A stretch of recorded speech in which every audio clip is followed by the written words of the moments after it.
Walaupun motor ni canggih, datang dengan power yang banyak, elektronik yang banyak, cantik, tapi tetap saja dia tidak datang dengan side mirror honeycomb.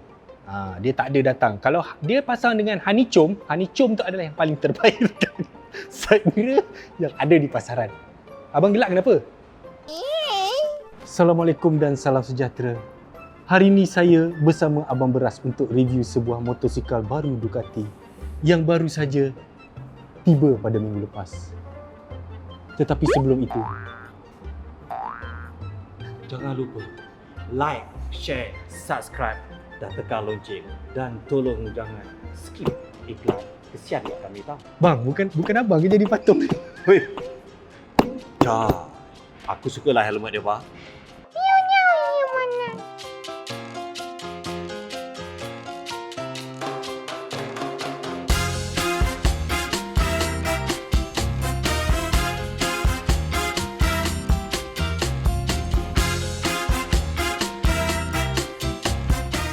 Hari ini kita nak tengok sebuah model baru, Ducati Hypermotard 950 RVE Edition. Tapi macam biasalah, sebelum kita tengok motor tu, kita kena tahu sedikit sebanyak dia punya sejarahnya. Okey, Supermotard atau Supermoto atau motard ni adalah sebenarnya asalnya adalah motor daripada motor yang off-road, motor dirt bike yang dijadikan motor on-road.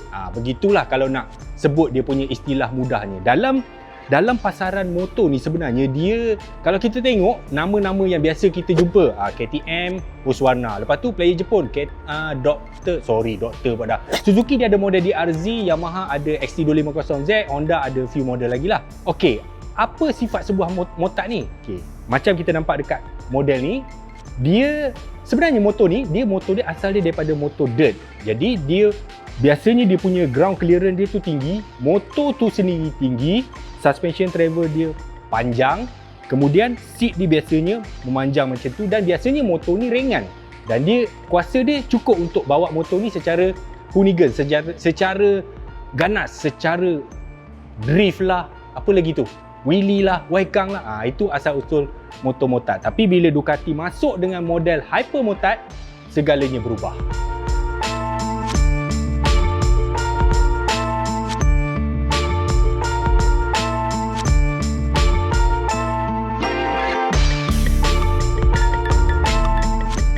Bila Hypermotard ni keluar kali pertama 2006 dulu, dia memang mengubah terus senario motosikal motard yang ada dalam pasaran, sebab dia keluar dengan enjin 1100cc pada 2006 Supermotard. Bayangkan, tapi dia masih sebuah motosikal yang kecil.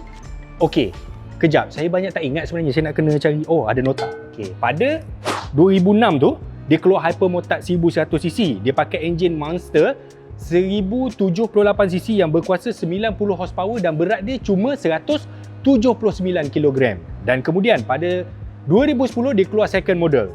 Dia panggil Hypermotard 796, yang ini pakai enjin L-twin 803cc tapi masih juga air cool, yang power dia sebanyak 81 horsepower. Daripada 1100 turun pula dah jadi kecil. Kenapa? Tak tahu. Tapi selepas 796 dia naikkan balik kepada model 821. Okey, yang model 821 ni dia keluar pada tahun 2013. Yang ini dia pakai enjin 821 daripada Ducati Monster. Yang ini power dia dah naik balik 110 horsepower. Tak cukup lagi. Ada 2015 dia keluar pula Hypermotard 939. Okey, yang ini dia pakai enjin 937cc L-twin sama 110cc. Basically ia adalah enjin yang boleh kita nampak dekat model ni, cuma yang ini lebih baru, lebih moden lah. Okey, yang 2015 tu memang dia dah pakai enjin daripada Multistrada ataupun Super Sport S. Okey, yang ini dia keluar 2018 hujung, Hyperstrada 950. Tapi yang kita nak tengok hari ni adalah model ni, RVE, model special sikit.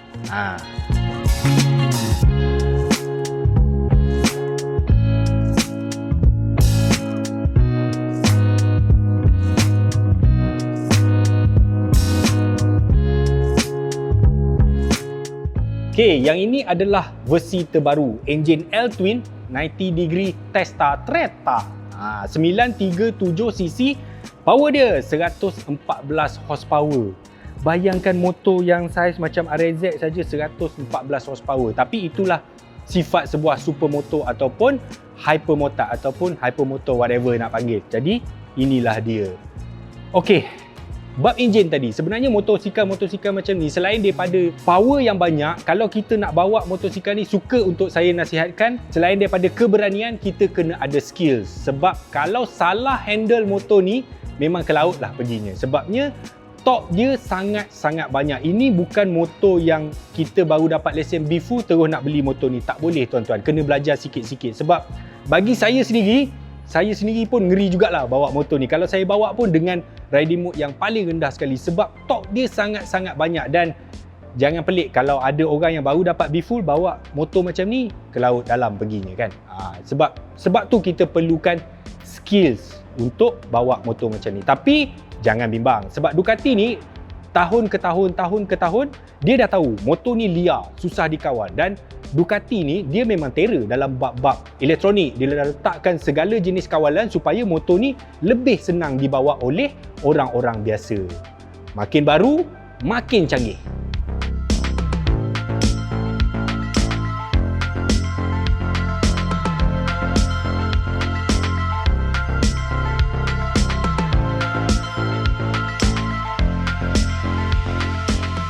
Okey, dan tidak Ducati lah sebuah motosikal Ducati itu apabila ia tidak ada elektronik. Sebab tu motosikal Ducati baru ni dia penuh dengan gadget-gadget, dengan features, dengan segala benda yang membantu rider untuk bawa motosikal tu. So sama ada kita ni seorang profesional ataupun amatur, tak ada masalah dah nak beli motosikal Ducati zaman sekarang. Sebab dia memang kita boleh pilih riding mode, control apa semua kan. Okey, untuk motor ni dia didatangkan dengan TFT screen 4.3 inci. Memanglah tak besar sangat, sebab motosikal macam ni design semuanya dia kena compact, kena letak pada satu tempat kan. Kalau besar dia jadi macam kelakar lah pula kan. Okey, dalam ni juga kita control semua dekat switch kat sini. So dia ada traction control, dia ada wheelie control, dia ada cornering ABS, apa lagi tu, riding mode, semua-semualah. Segala jenis elektronik moden yang Ducati ada dalam pasaran sekarang mostly ada dekat model ni. Jadi apa tunggu lagi? Saya pun tak reti nak cakap apa dah. Ducati ni tuan-tuan, dia bukan sekadar motosikal yang laju, motosikal yang cantik. Dia adalah objek seni dua roda. Faham tak apa maksud dia? Kalau dulu Hypermotard 939 dia pakai exhaust dekat sebelah sini. Dia keluar daripada bawah sini. Dan itu bagi saya dia menghalang pandangan dekat roda kat bahagian ini. Sebab apa? Sebab dia pakai single sided swing arm. Yang sudut ni yang menyebabkan motor ni nampak cantik. Alhamdulillah, akhirnya model 950 dia letak balik exhaust dekat bawah seat ni. Tapi yang ini dia tidaklah nampak sukan sangat. Melainkan kita tukar dengan Akrapovic ataupun Thermic Noni. Untuk motor ini, Ducati Malaysia memang dia ada jual satu set, full set daripada belakang ni sampai ke depan tu Akrapovic untuk Hypermotard 950 lah. Harga dia RM14,500. Saya dah tanya tadi.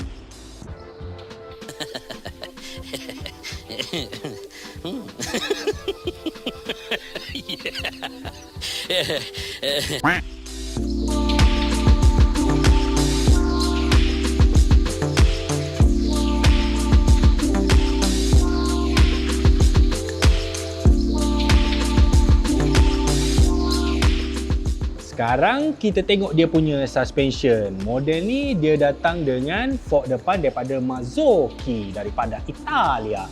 Dia punya brake pakai Brembo, dia punya belakang pun pakai Brembo, dia punya monoshock belakang daripada Sarge.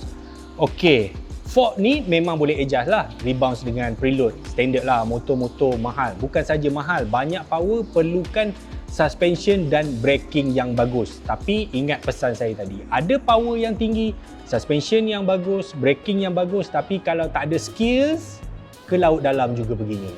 Okey, ingat tak saya cakap yang model ini adalah model special, dia panggil RVE edition. Kat mana beza dia? Dia ada 4 perbezaan utama. Okey, yang first kita boleh nampak dia punya livery lah. Okey, menurut Ducati sebenarnya yang tulisan Hyper ni dibuat daripada stiker yang nipis dalam proses yang agak kompleks, baru dia tampal dan dia cat, dan hasil akhir dia menjadikan seolah-olah yang dia punya finishing ni sebaik airbrush. Oh, itu kata Ducati lah. Apa beza dia lagi? Kalau frame untuk multi pada Hypermotard biasa, dia color merah. Color merah dekat sini, frame belakang dia color grey. Tapi untuk RVE, yang frame bawah ni, color trellis frame dia color hitam, yang atas ni color silver. Kemudian kita nampaklah dia punya rim. Depan dengan belakang tu dia ada belang hitam dan juga merah. Yang terakhir sekali yang beza dengan model Hypermotard biasa ialah ini, quick shift. Quick shift elektronik ni memang datang standard dengan model RVE, yang mana dia boleh masuk gear atas dan juga gear bawah. Maknanya upshift dengan downshift. Tak payah pakai clutch lah kan. 2021 dah kot, mana ada orang pakai clutch. My future, my hope, my aspirations, my...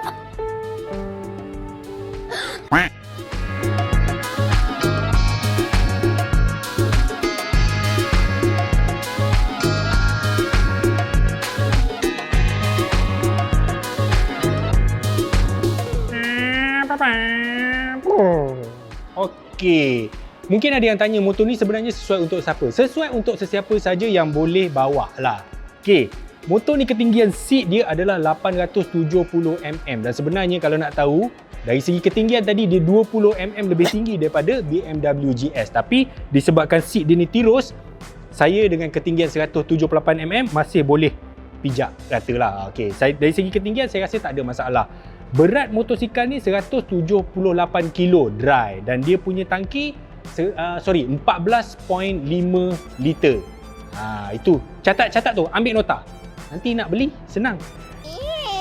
Kepada sesiapa yang berminat, bolehlah datang ke Ducati PJ yang sebelah Federal Highway tu. Harga motosikal model RVE ni 80,900. Kalau non RVE model biasa 75,900 dan motor ni didatangkan dengan 2 tahun waranti ataupun 30,000 km mileage yang mana terdahulu. Okey. Cepat sikit. Jangan lupa tu. Like, subscribe. Jangan skip iklan. Jom.